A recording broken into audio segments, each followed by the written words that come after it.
اللہ کے ساتھ سب سے بڑا ظلم دنیا میں کیا ہو رہا ہے جس کو لوگ ظلم سمجھتے ہی نہیں؟ اللہ کے ساتھ غیر کو شریک کرنا، یہ اللہ کے ساتھ ظلم ہے. ان الشرک لظلم عظیم.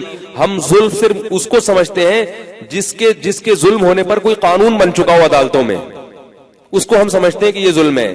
جس ملک کی عدالت میں اگر کوئی قانون نہ ہو تو ہم اس کو ظلم نہیں سمجھتے.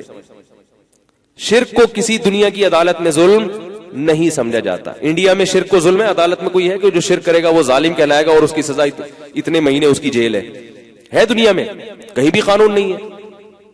حتیٰ کہ عرب میں بھی قانون نہیں ہے، کیونکہ اس کا قانون سے تعلق نہیں ہے. اللہ نے اجازت دے دی فمن شاء فلیؤمن ومن شاء فلیکفر. جس کا دل چاہے شرک کرے، کفر کرے، جس کا دل چاہے توحید پر چلے. انا اعتدنا جہنم للکافرین نزلا.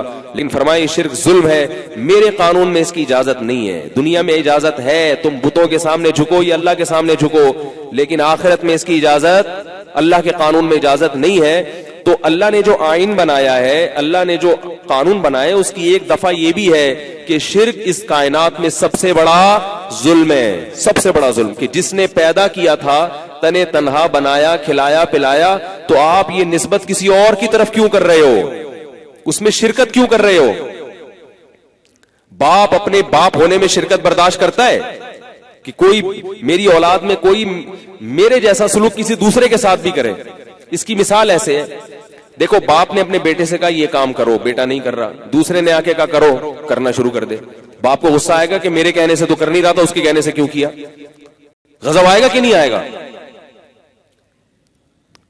کتنا زیادہ غضب آئے گا. تو اسی طرح اللہ کو بھی بہت زیادہ غضب آتا ہے. اور یہ آج کل ہو رہا ہے نوجوانوں میں. باپ اگر کسی بات کا حکم دے رہے ہیں نہیں مان رہے، کوئی دوست کہہ دے گا تو کر لیں گے. تو میں یہ عرض کر رہا تھا کہ اس دنیا میں بڑے بڑے ظلم ہیں. سب سے بڑا ظلم کیا ہے؟ اللہ کے ساتھ غیر کو شریک کرنا.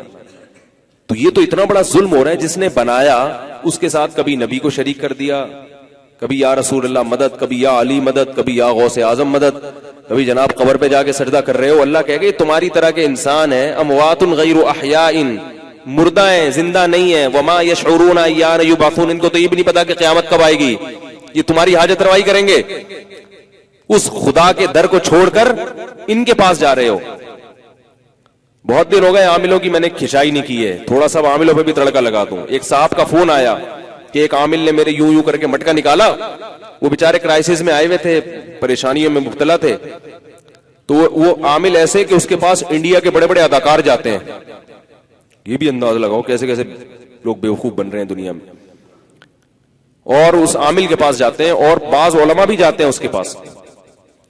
تو وہ عامل جو ہے نا اتنا وہ جناب اس نے یوں شعبتیں ہوتے ہیں، نظر کے دھوکے ہوتے ہیں. مٹکا نکالا تو اس میں لکھا ہوا ہے یہ جادو نکلا، پتلا نکلا، سوئیاں نکلی. تو وہ صاحب مجھے کہنے لگے، میں نے اس عامل سے پوچھا کہ آپ کی اجرت کیا ہے، یعنی آپ کی پیسے کتنے لیں گے؟ تو اس نے کہا کہ آپ جو ہے مجھے مثال کے طور پر یو ایس اے کا ویزا لگوا دیں. آپ بڑے آدمی ہیں، آپ کیا کریں، یو کے کا یا یو ایس اے کا ویزا لگوا دیں. تو میں نے ان سے کہا کہ یہ آپ کے اتنے بڑے بڑے مسائل حل کر رہا ہے، اپنا یو کے کا ویزا نہیں لگوا سکتا؟ یہ کامن سینس کی بات ہے نا.